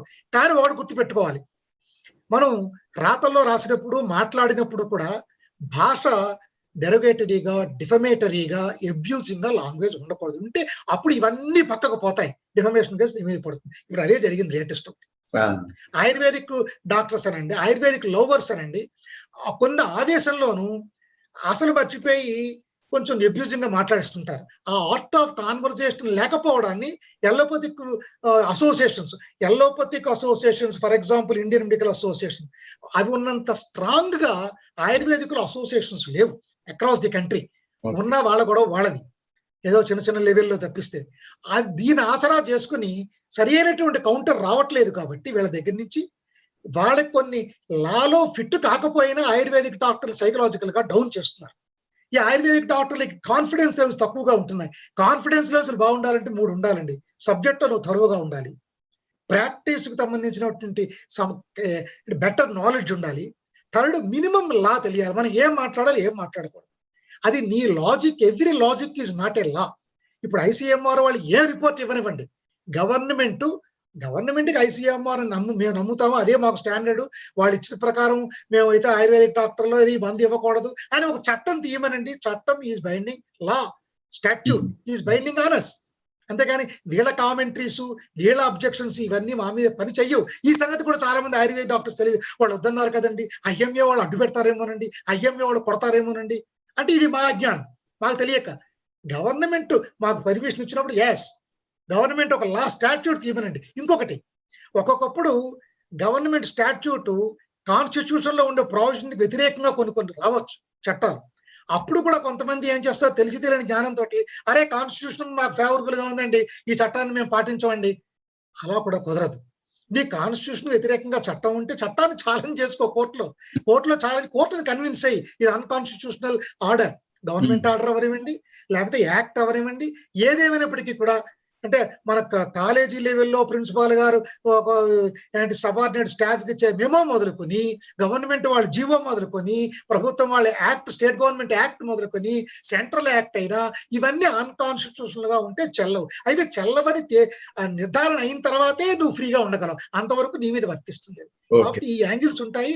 ఆర్ఎంపీఎస్ మనం చీప్ గా చూడొద్దు, వాళ్ళని ఎడ్యుకేట్ చేయండి. ఒకవేళ వాళ్ళు బ్యాన్ చేయాలంటే it is the critical high responsibility of the government to show the alternatives, how to serve the public, the poorer sector, because Article 21 right to life is there in the Indian Constitution లో. దానికి సమాధానం చెప్పండి government. Okay, next అండి, ఇప్పుడు చివరి ప్రశ్నకు వద్దామండి. ఇప్పుడు corona మొదటి వేవ్ అయిపోయింది, సెకండ్ వేవ్ కూడా ముగింపుకు వస్తోందని మన అలోపతి డాక్టర్లు ప్రపంచం అంతా ఘోషిస్తోంది. 3వ వేవ్ కూడా వచ్చేస్తోంది అంటున్నారు. ఈ 3వ వేవ్ ఒకవేళ వస్తే, రాకూడదని కోరుకుందాము, ఒకవేళ వస్తే పరిణామాలు చాలా తీవ్రంగా ఉంటాయి, పిల్లల మీద ప్రభావం చూపిస్తుంది, గ్రామీణ ప్రాంతాల్లో విస్తృతంగా వ్యాప్తి చేస్తుంది అంటున్నారు. వీళ్ళని దృష్టిలో పెట్టుకుని ఒకవేళ వస్తే రాకుండా ఎట్లాంటి జాగ్రత్తలు తీసుకోవాలి, మీ ఆయుర్వేద ఇది ప్రకారం చెప్పండి సార్. ఇక్కడితో ముగిద్దాం. సింపుల్ ఆన్సర్ ఏంటి అంటే, ఆ వేవ్ వస్తుందా రాదా అనేది ప్రిడిక్షన్, ఎవరు జ్యోతిష్కులం కాదు, కానీ కొన్ని సైంటిఫిక్ ఎస్టిమేషన్స్ ఉంటాయి, స్పెక్యులేషన్స్, దాని ప్రకారం చేయొచ్చు. ఏది ఏమైనప్పటికీ మనలో ఉండే మన ఇమ్యూనిటీనే మనల్ని కాపాడాలి. మన ఇమ్యూనిటీని బూస్టింగ్ చేసేటువంటి ప్రక్రియలు ఏంటి? ఆయుర్వేదం ఎప్పుడు ఆహారము, విహారము, ఔషధము. ఔషధాన్ని మూడవ స్థానం. నువ్వు ఆహారం విహారం సక్రమంగా పాటిస్తే మందే అక్కర్లేదు. సక్రమంగా పాటించకపోతే మందు పనిచేయదు. దానికి ఒక సాంస్క్రిట్ కొటేషన్ ఉంది. పథ్యే చతి గదార్థస్య కిమౌషధ నిషేవణం, పథ్యే అసతి గదార్థస్య కిమౌషధ నిషేవణం. కాబట్టి పల్లెటూరులో ఉన్న, పట్టణాల్లో ఉన్న ఎవరున్నా నేను చెప్పేది మూడే మూడు పాయింట్. మీరు అన్కుక్డ్ ఫుడ్ అంటే ఫ్రూట్స్, సలాడ్స్, తర్వాత మన నట్స్, సీడ్స్ ఉంటాయి. ఎగ్జాంపుల్ చెప్పాలంటే పుచ్చకాయలు, జామికాయలు, వీటన్నిటిలో వైటమిన్స్ ఎక్కువగా ఉంటాయి, మినరల్స్, పోషక విలువలు ఎక్కువగా ఉంటాయి. ఇవి ఎక్కువ తినండి. కుక్కుడు ఫుడ్ తక్కువ తినండి. బయట ఫుడ్ ఏం ఇంట్లో తెచ్చి తినకూడదు. ఇంట్లో వండుకోండి ఏం వండుకున్నా. అవి కూడా ఉప్పు చాలా తక్కువగా కన్జ్యూమ్ చేయండి. WHO వాళ్ళే చెప్పారు రోజు మొత్తం మీద 3 నుంచి 5 గ్రాముల ఇంటేక్ ఆఫ్ సాల్ట్ పెరగొద్దు అని. మనం ఇప్పుడు తెలియకుండానే తినేస్తున్న 15 గ్రాములు. ఆవకాయలు, ఊరగాయలు, సాంబార్లు, అప్పడాలు, మజ్జిగ మిరపకాయలు అవన్నీ అనవసరం. ఎప్పుడో తినడం వేరే విషయం. అలాగే మైదా ప్రొడక్ట్స్ ఎక్కువ వద్దు. ఎందుకంటే గోధుమ పిండిని కెమికల్ తో బ్లీచింగ్ చేస్తే మైదా ఆ కెమికల్స్ బోళ్ళని జబ్బులు క్రియేట్ చేస్తున్నాయి. అలాగే డీప్ ఫ్రై జోలికి పోవద్దు. వైట్ షుగర్ వాడద్దు. బెల్లం వాడుకోండి. మీకు డయాబెటీస్ ఉంది కదా అని నేను వైట్ షుగర్ గురించి మాట్లాడలేదు. ఎవరైనా హెల్దీ పీపుల్ కూడా. కాబట్టి ఈ 4 వాడద్దు. ఫ్రూట్స్ ఎక్కువ తినండి. ఒక పూట కుక్కుడు ఫుడ్ తినండి మధ్యాహ్నం. అది కూడా పప్పులు చాలు. వెజిటేరియన్ డైట్ కు ఉండేటువంటి అడ్వాంటేజ్ దానికి ఉంది. నాన్ వెజిటేరియన్ అలవాటు ఉన్న వాళ్ళు కూడా తగ్గించుకోండి. అన్కుక్డ్ నాన్ వెజిటేరియన్ లో, మాంసంలోను, చేపల్లోను ఉండే వాల్యూస్ ఏమో institute of food and nutrition వాళ్ళు చెప్తారు. వండిన తర్వాత ఎంత ఉందో వాళ్ళు ఎప్పుడు టెస్ట్ చేయలేదు. వండితే సోడియం పెరిగిపోతుంది, పొటాషియం తగ్గిపోతుంది. అదే పులిస్ ఏమో పచ్చి మాంసం తింటే దానికి మంచిదే. మనం పచ్చి మాంసం తిన్నా మంచిదని నేను అనుకుంటున్నాను. నేను తినలేదు కానీ. కాబట్టి ఈ విషయాలు ఆలోచించండి. కాదు మందులకు వస్తే మందులని అనొద్దు. ప్రతి వాడింట్లో తులసి మొక్క ఉంటుంది, తిప్పతీగ ఉంటుంది, కలబంద ఉంటుంది. సో ఈ వేట్లలో కూడా అడ్డసరం అదే ఇప్పుడు బ్రహ్మాండంగా దగ్గును తగ్గించేది. తులసి మొక్క ఉంటుంది. ఒక్కొక్క 2 రోజులు ఒక్కొక్క డ్రగ్గు. ఒక 3 రోజుల పాటు తిప్పతీగని ఆకులు నవ్వులుతారా, కషాయం తీసుకుంటారా మీ ఇష్టం. ఓ 3 రోజులు తులసి ఆకులు నవ్వుతారా, కషాయం తీసుకుంటారా. ఒక 3 రోజులు మామూలుగా ఇంకా వేరే రకమైనటువంటి మూలికలు ఏమైనా తీసుకున్నా. వెల్లుల్లిపాయలు ఇంట్లో ఉండే ఉన్నాయి. అల్లం, వెల్లుల్లిపాయి, పసుపు, దాల్చిన చెక్క కషాయం. నేను 10 సంవత్సరాల నుంచి అందరికీ చెప్తున్నాను. రోజుకి ఒక్కసారి తాగండి 6 చెంచాలు. నేను వీడియో కూడా తీసి అందరికీ నాకుండేటువంటి సర్కిల్లో నేను వాట్సాప్లో పెట్టాను. అది తీసుకుని ప్రతి వాళ్ళు బాగుపడ్డారు. నేను ఇప్పుడు 28 కేసులు ఆన్లైన్ లో ట్రీట్ చేశాను. అందరికీ లక్షణాలు తగ్గాయి, పాజిటివ్ నుంచి నెగిటివ్ వచ్చింది. అయినా నేను ఎక్కడ క్లెయిమ్ చేయట్లేదు. Because it's highly insufficient. వాళ్ళకి నమ్మకం ఉంది, నా మీద ఉంది. ఇప్పుడు ఏమనొచ్చు, 96% మామూలుగా తగ్గుతున్నాయండి, మీరు చేసే దాంట్లో పడతాయి అంటారు. I'm not bothered. నాకు కావాల్సింది వాళ్ళ నమ్మకంతో వచ్చారు, నేను తృప్తితో చేశాను, నాకున్న నాలెడ్జ్ తోటి. కాబట్టి ఈ యాంగిల్లో నేను ఇచ్చే సలహా ఏంటంటే అందరికీ కూడా రాబోయేటువంటి దానికైనా బయట ఫుడ్ తినొద్దు, ఇంట్లో సాల్ట్ తగ్గించుకోండి, మైదా జోలికి పోవద్దు, డీప్ ఫ్రైకి వెళ్ళొద్దు, వైట్ షుగర్ వాడద్దు. ఎక్కువగా రోజు 4 లీటర్ల వాటర్ తాగండి. 4-5 లీటర్లు. అందులో మజ్జిగ తాగినా పర్వాలేదు, మార్నింగ్ అయితే బార్లీ వాటర్ తాగినా పర్లేదు, గోరువెచ్చని నీళ్ళు తాగినా పర్లేదు, రూమ్ టెంపరేచర్ లో వాటర్ తాగినా పర్లేదు. మార్నింగ్ టిఫిన్ కుక్కుడు ఇడ్లీ, ఉప్మా, దోశలు మార్నింగ్ తినకండి. ఎనీ ఫ్రూట్, అరటిపళ్ళు తినండి, జామ పళ్ళు తినండి, పుచ్చకాయలు తినండి. ఏ ఫ్రూట్ సీజన్ లో దొరికితే కడుపు నిండా తినండి. అది మీ మార్నింగ్ బ్రేక్ఫాస్ట్. మీకు ఒకవేళ ఇడ్లీ, ఉప్మా మీద మనసు ఉందనుకోండి, లంచ్ కు పెట్టుకోండి. మళ్ళీ సాయంకాలం లైట్ డైట్ తీసుకోండి, ఎర్లీగా తినండి. రాత్రి లివర్ కొంచెం బర్డెన్ పడకుండా ఉంటే, అంటే మనం లేట్ గా తిన్నాం అనుకోండి, డైజెషన్ అయిన తర్వాత మెటబాలిజం కోసం లివర్కి పోతాయి ప్రొడక్ట్. లివర్ మెటబాలిజం చేసుకోవడంలో ఉండిపోతే డిటాక్సిఫికేషన్ టైం ఉండదు. కాబట్టి మనం కార్బైడ్స్ కానీ, పెస్టిసైడ్స్ కానీ ఎన్నో విషయాలు కడుపులోకి వెళతాయి. ఆ డిటాక్సిఫికేషన్ చేసుకోవాలంటే రాత్రి నువ్వు ఎంప్టీ స్టమక్ తో ఉండు. అంటే 7:30 భోజనం 1. పడుకునేటప్పుడు ఇంకా ఆకలిస్తూ ఒక్క ఫ్రూటో లేకపోతే కొంచెం మిల్కో ఏదో ఒకటి తాగు, జస్ట్ సైకలాజికల్ సాటిస్ఫాక్షన్. రాత్రి నీకు ఎంప్టీ స్టమక్ ఉంటే ఏ విషయాలు కడుపులోకి వెళ్ళినా లివర్ డిటాక్సిఫై చేసుకుంటుంది. ఇక 3 పూట్ల మనము ఆవిరి పట్టే మాట ఉంటే, మరి portal of entry of this virus ఇది అంటున్నారు. కాబట్టి ఆ స్వేదకర్మ ఆయుర్వేదికులు ఎప్పుడో చెప్పాడు. ఆ స్వేదకర్మ ఇక్కడ కళ్ళు ఉంటాయి కాబట్టి స్మూత్ గా చేసుకోవాలి మనం. Moist heat smooth.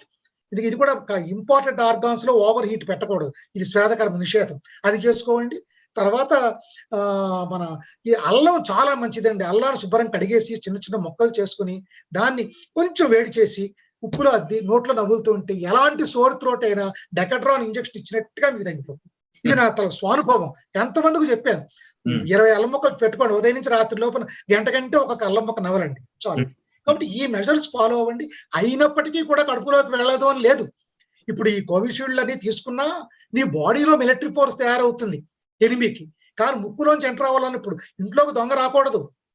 దొంగ వచ్చాడు, ఎలా వచ్చేస్తాడు? డోర్ వీక్ గా ఉంటే మొదలుకొట్టుకు వస్తాడు. ఇంట్లోకి వచ్చిన తర్వాత 30 మంది మిలిటరీ ఫోర్స్ గన్స్ తో ఉన్నారు, పారిపోతాడు.